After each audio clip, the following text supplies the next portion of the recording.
So you were just assigned to make a video without any post-production elements at all. That's why all of your storytelling shenanigans are going to have to come from in-camera tricks, which is why we, the interns, have 3 really cool camera tricks to show you to tell your story. Let's get started. First, let's look at the Dolly Zoom. Now, do you ever take a selfie and stare at it until it looks ugly? That might be because you're just ugly, or it could also be because your camera was too close to your face and the lens distortion was distorting your face. But you can use that lens distortion to your advantage in form of a Dolly Zoom. Here's how to do it. The first type of Dolly Zoom is one where you push towards the subject and zoom out at the same time on the camera. This creates the impression that the background is getting closer and closer to the subject, which creates the feeling that they're getting boxed in, or maybe they're even becoming one with the world around them, or something of that nature. The second type of Dolly Zoom is one where you pull away from the subject and zoom in. Now this creates the feeling that they're experiencing some sort of epiphany, or that they're coming to a sudden griping realization. Here's Maddie with the next camera trick. Hey y'all, I'm Maddie. For a Dutch angle, you are simply going to take your camera and tilt either left or to the right to create the sense that the viewer is falling or that the world that they are watching is falling. This creates anxiety or tension. You could also use this to subtly hint that a character is shady or in some way evil.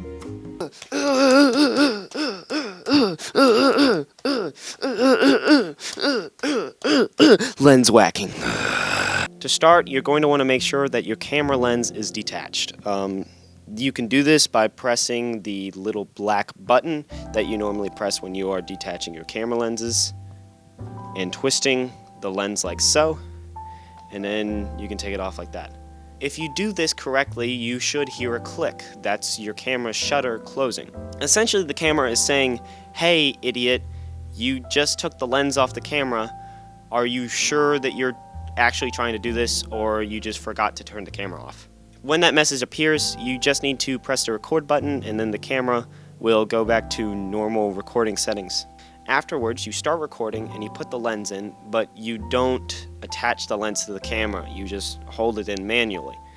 And as you're recording, you just take it off the camera like so. You can take it off far. You can take it off very closely. But essentially what this does is it disrupts the focus to make everything very rapidly go out of focus, as well as the natural imperfections of the path that your hand takes. It will kind of shift the view that the lens will give you as well. Not only this, but the lens filters out light, and taking off the lens will allow a lot more light to come in, cranking up the exposure of your shots till they're basically all white.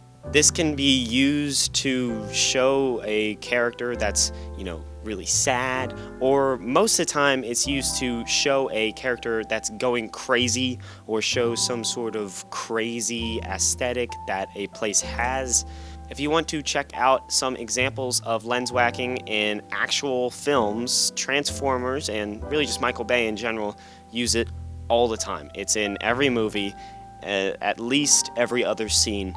They do it all the time. Grindcore horror movies like Terrifier that use lens whacking all the time. It's just a good technique that you can use to, effectively convey a message that you wouldn't normally be able to convey if you were just filming statically like you always do. That's all we're going to teach you for now, guys. We hope to see you in the next video. Thank you for watching.